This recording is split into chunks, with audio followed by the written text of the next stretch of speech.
Hey, it's Mo. This is kind of an impromptu video. It's something that I knew I wanted to do a review on, but I didn't think I was going to have time. And as it turns out, I came home right after work. I just got home, and my son is actually at a practice for music, and I have the house and I can film. So my makeup is like 11 hours old, and I just came in. We have a wind chill advisory. It is absolutely like dangerously cold outside, so I'm wearing like the world's fattest sweater. But I still wanted to try to do this for you for Valentine's Day because I thought that would be nice. So it's from Natasha Denona, and it is the Love Palette. This is the outer package, the carton. As you can see, it's reflective, kind of shiny. And I was very interested in this palette, and I also wasn't interested in this palette. I really went back and forth. In fact, I wanted to mention that, and you might agree with me on this, that I believe the 8th wonder of the world is the Sephora $100 reward, we'll say, for being rouge. I don't know how many times I tried to get that thing. I've been saving my points and squirreling them away. And finally, one day I was able to do it, and I was pretty sure this was the palette that I wanted to buy. So I did not pay cash for this. I used my reward. We'll talk about Sephora rewards another time and my feelings on that. But here is the palette, Natasha Denona Love Palette. I really like this packaging. I think it is very pretty. I like the color. It's very simple. It's very simple packaging, but I really like it. And I'm sure you've seen reviews of this already. It's been around, you know, obviously on YouTube and whatnot, but I wanted to talk about it a little bit. And here are the colors. And the shade names are on there. There's a nice mirror. This palette is the same size as the Sunrise palette from Natasha Denona, which was the first one in this size, which I guess people would say maybe this is kind of a mid-sized palette from Natasha Denona, because of course the original ones had pretty large pans, and then of course there's the mini palettes, and then this is kind of the mid-size, which I like the best, I think, and I think a lot of people would agree. $65 for this palette, and the front is, you know, shiny, you can tell that, but then on the back it's actually kind of that soft touch rubberized feeling, which I actually kind of like, and these little holes are there so that you could stick a pin through the back, pop out any of these pans, and then put them into a magnetized palette, so you could, you know, put all your shadows together and make your own palette. So why did I go back and forth on this so much? It's because of the colors. I couldn't decide if this was just too much red or if it was a good mix. And the colors aren't 100% true. Like, this is not as white in person as it appears right here. It's got a little tiny bit of a peachy tone in it. This pink is a little, even though it's a very pale pink, it's got a little more color than you're seeing. This and this and this and that one look very true to color. This one pretty good, and this one pretty good, and then this is a very shimmery silver. I didn't order it online. I waited until it came into my Sephora, which was, I forget if that was 2 weeks maybe after it launched online at Sephora. And I saw it in person, and I still kind of hemmed and hawed, but I did decide to get it because I wanted to really try it, and I did want to review it.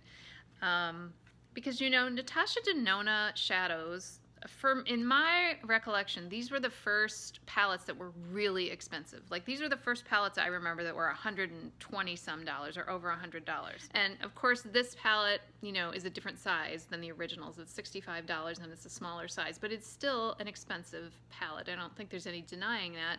And people always talk about how great Natasha Denona shadows are. I've liked a couple of the mini palettes, but I have never really loved the Natasha Denona formula, and I feel like I'm missing something. What's my deal that I don't love it like other people love it? So I really wanted to try a palette and really try it out and see what I thought. So I really want to swatch these and just talk about my experience with this palette, and do I think it's worth $65? I will tell you that the mattes feel very nice when I swatch them. Here's the first 4 swatches. As I said, that the one that's coming off white isn't really that white, and maybe you can tell here that it's got a bit of peach in it. And I forgot to say, as I always do for new people, that I always film with natural light, and that's so that things look pretty realistic. I think today you're getting pretty realistic because my makeup is somewhat worn off. There's no perfection going on here. Like, it's so cold outside, it's so dry, my hair is just like not at its best, but I think that's part of the reality of makeup, and I'm okay with that. I don't pretend to be perfect. I don't expect other people to be perfect. And I think it's okay to show that even on YouTube where there is a lot of perfection. So I'm going to keep swatching these various formulas and show them to you. One thing I will say for sure is that I think this is a beautiful palette when it's swatched. It's pretty. The colors are pretty. The shimmers are very pretty. I want you to see those shimmers properly. This is one of the cream to powder formula. This dark one, so I want to mention that. So you can see that silver is really, really pronounced. But here's the one that's cream to powder. And it's swatched really nicely there. Some people love them, some people do not love them.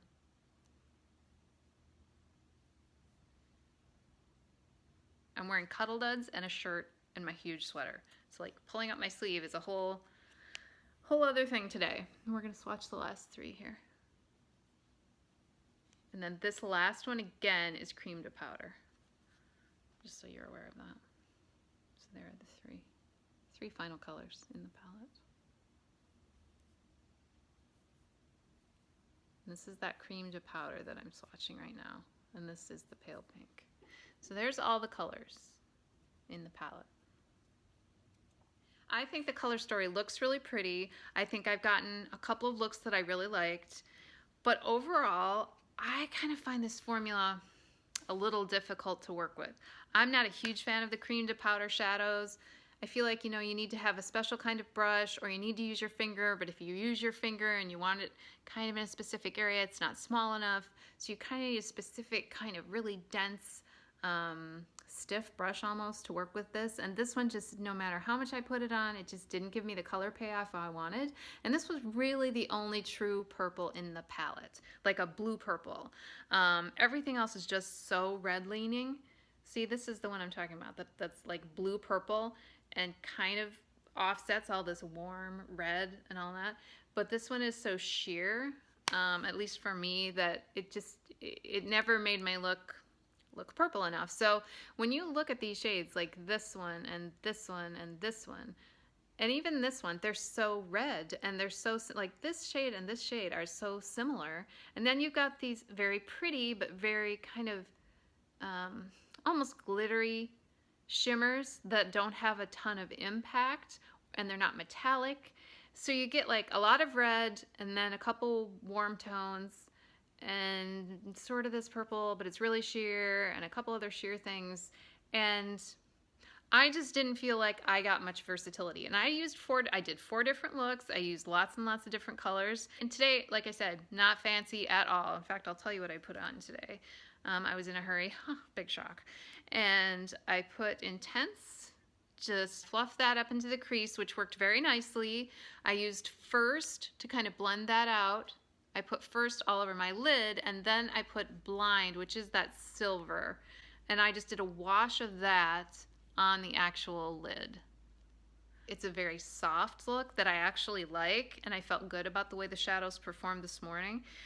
Yesterday, I did a different look, but also a softer, simpler look, and frankly, for me, that has worked better with this palette than trying to do like all kinds of stuff and line with the cream to powder and use special brushes and all that. $65 is a fair bit of money for an eyeshadow palette. I think you know that. So would I recommend it?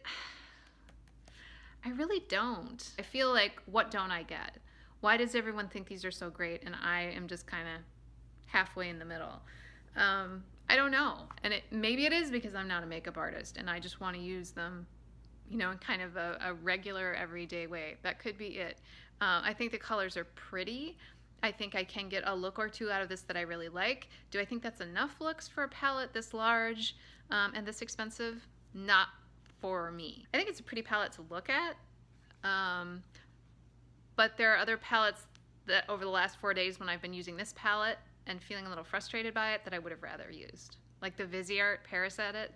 That's what I really wanted to use. I really like those colors, and I really liked the way that looked and stuff like that. So Natasha Denona Love, if you're asking me, should you spend $65 on it? It's going to give you a variety of looks. I don't think so. If you love it, I am all for it. I always say that, you know, everybody has different preferences. These might be colors you've been waiting for. You love that red look, and, you know, something like that. But for me, it's kind of a pass. I'd say pass on this one. So I hope that was helpful, because that is my only purpose here. And as always, I thank you for hanging out and just talking makeup with me. I hope you're having a good day, and I will talk to you soon.